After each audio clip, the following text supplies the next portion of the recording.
ഭിന്നശേഷിക്കാരനാണ്. എൻ്റെ കാലുകൾ പാരാലിസിസ് ആയി പോയതാണ്. അത് കയ്യിലേക്ക് വണ്ടി ഓടിക്കാനെല്ലാം ആൾട്ടർ ചെയ്തതാണ്.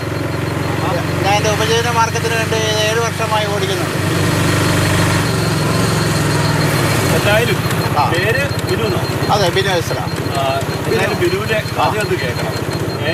എവിടെയെങ്കിലും സേഫ് ആയിട്ടുള്ള സ്ഥലത്ത് നല്ലതൊന്ന് ഒതുക്കി നിർത്താവും. തീർച്ചയായിട്ടും. ഒന്ന് എഴുന്നേറ്റിരിക്കാൻ സാധിക്കില്ല, ഒന്ന് തിരിഞ്ഞോ മറിഞ്ഞോ കിടക്കാൻ സാധിക്കില്ല. ആ സാഹചര്യത്തിൽ അനാഥാലയത്തിലേക്ക് മാറ്റാം എന്നുള്ള ഒരു തീരുമാനമെടുക്കുന്നു. അതിൽ നിന്ന് തിരിച്ച് ഒരു അതിജീവനത്തിലൂടെ തിരിച്ച് ജീവിതത്തിലേക്ക് വന്ന് ഓട്ടോ ഡ്രൈവറായ വ്യക്തി പോരേണ്ട സ്വദേശി ബിനു ഇസ്ലാം.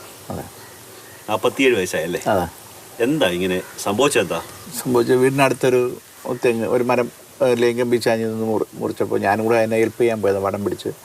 വടം പിടിച്ചിട്ട് ഓടിയപ്പോൾ ചെരുപ്പ് സെൽപ്പ് ചെയ്ത് വീഴുകയും അതിൻ്റെ തെങ്ങിൻ്റെ മണ്ട വന്ന് മുഖത്തടിക്കുകയും സ്പൈനൽ കോഡ് ഇഞ്ചറി, നെട്ടലൊടിഞ്ഞ് സുഷുമ്ന നാടി സാധിഞ്ഞ് നെഞ്ചിന് താഴോട്ട് പാരാലിസിസ് ആയിപ്പോയി.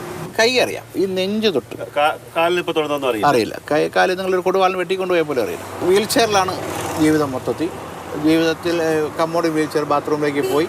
റിഹാബിലിറ്റേഷൻ സെൻ്ററിൽ പോയതിന് ശേഷമാണ് എൻ്റെ കാര്യങ്ങൾ 80% ഞാൻ സ്വന്തമായിട്ട് ചെയ്യാൻ തുടങ്ങി. എല്ലാ മാതാവ് തന്നെയാണ് ചെയ്തത്. അവസാനം മാതാവിന് ആരോഗ്യമില്ലാതാവുകയും രോഗബാധിതരാവുകയും ചെയ്തപ്പോഴാണ് എന്നെ സംരക്ഷിക്കുന്ന ഒരു ഓഫനേജിലേക്ക് എന്നെ മാറ്റണം എന്നൊരു ഡിസിഷൻ എത്തിയപ്പോഴാണ് എൻ്റെ സുഹൃത്തുക്കളും എല്ലാവരും കൂടെ ഒരു പത്രത്തിൽ വന്ന ഒരു തോരപ്പ മുസ്തഫ എന്ന് പറഞ്ഞ ഒരാളുടെ ഫീച്ചർ കാണുകയും അദ്ദേഹത്തിനെ വിളിക്കുകയും അദ്ദേഹം സെലക്ട് ചെയ്താണ് റിഹാബിലിറ്റേഷനിലേക്ക് മാറാം. ഞാൻ കോയമ്പത്തൂർ ഗംഗ റിഹാബിലിറ്റേഷൻ സെൻ്ററിലേക്ക് പോയി.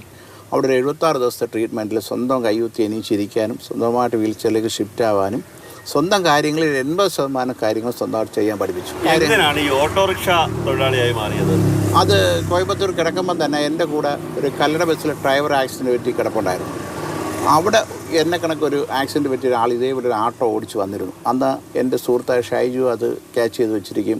പുള്ളി എൻ്റെ കൂടെ റിഹാബിലിറ്റേഷൻ കഴിഞ്ഞ് നാട്ടിലേക്ക് കല്ലമ്പലത്തിലേക്ക് വന്നതിന് ശേഷം പുള്ളിക്ക് അതുപോലെ ഒരു ആട്ടോ എടുക്കണം. വണ്ടിയോടുള്ള ക്രൈസ് കൊണ്ട് ഒരു ഉപജീവന മാർഗ്ഗമാകുമെന്ന് മനസ്സിലാകുകയും അയാളൊരു പുതിയ ആട്ടോ ഒരു സന്നദ്ധ സംഘടനയിലെ എല്ലാ സുഹൃത്തുക്കളും കൂടി എടുത്തു കൊടുത്താണ് അയാൾക്ക് പുതിയൊരാട്ടോ എടുത്ത് തൃശ്ശൂർ ആപ്പര ഷോറൂമിൽ കൊണ്ടുപോയി ആർട്ടർ ചെയ്ത് കൊണ്ടുവന്ന് കണ്ടിട്ട് കൈവല്യ ലോൺ ഒരു 50,000 രൂപ കിട്ടിയിരുന്നു. ബാക്കി സ്വന്തമായി സംഘടിപ്പിച്ച് ഒരു 1.25 ലക്ഷം രൂപയ്ക്ക് ഞാനും ഒരു സെക്കൻഡ് ഹാൻഡ് ആട്ടോ എടുത്ത് ആൾട്ടർ ചെയ്ത് ഓടിക്കുകയായിരുന്നു.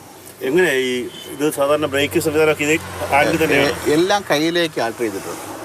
ഇപ്പോൾ 7 വർഷം കൊണ്ട് ഞാൻ ഇതുവരെയ്ക്ക് ഒരു ബുദ്ധിമുട്ടുകളും ഒരു ആക്സിഡൻറ്റും ഒന്നും വന്നില്ല.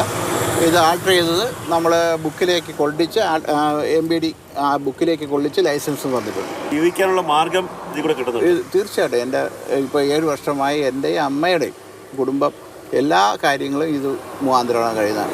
ഇനി ഒരു ചെറിയൊരു തടസ്സം എന്ന് വെച്ചാൽ ഈ ആൾട്ടർ ചെയ്തേക്കുന്നത് നമുക്ക് ടാക്സി പെർമിറ്റ് തരുന്നില്ല. അതും കൂടെ ഗവൺമെൻറ്റിൻ്റെ ഭാഗത്തു നിന്ന് അനുകൂലമായ ഒരു നിലപാടുണ്ടായാൽ എന്നെ കണക്ക് ഒരുപാട് പേർക്ക് ഒരു പരസഹായം കൂടാതെ ഒരു തൊഴിൽ ചെയ്ത് ജീവിക്കാൻ കഴിയും. ചിലപ്പോൾ ചെറിയ നിസ്സാര കാര്യത്തിന് പോലും ആത്മഹത്യ ചെയ്യുന്ന ആൾക്കാരെ നമ്മൾ കണ്ടിട്ടുണ്ട്. പക്ഷേ ആത്മഹത്യ ചെയ്യണമെന്ന് ഇവര് തോന്നിയിട്ടുണ്ട്. പക്ഷേ അതിൽ നിന്നെല്ലാം സുഹൃത്തുക്കളുടെ സഹായത്തോടു കൂടി തിരിച്ചു വന്നു. ഇതിന് താഴേക്ക് ഒരു ശകലം പോലും അനങ്ങത്തില്ല. പൂർണ്ണമായിട്ടും മരവിച്ച അവസ്ഥയിലാണുള്ളത്, തളർന്ന അവസ്ഥയിലാണുള്ളത്. എന്നിട്ടും ജീവിതത്തിലേക്ക് കടന്നു വന്ന ഒരു മനുഷ്യൻ്റെ കഥ കേൾക്കുമ്പോൾ കണ്ണ് നിറയാതെ കേൾക്കാൻ സാധിക്കില്ല എന്നുള്ളതാണ് വാസ്തവം. ഷാനാസ് പരീതിനൊപ്പം കണ്ണൻ നായർ, മാതൃഭൂമി ന്യൂസ്, കൊല്ലം.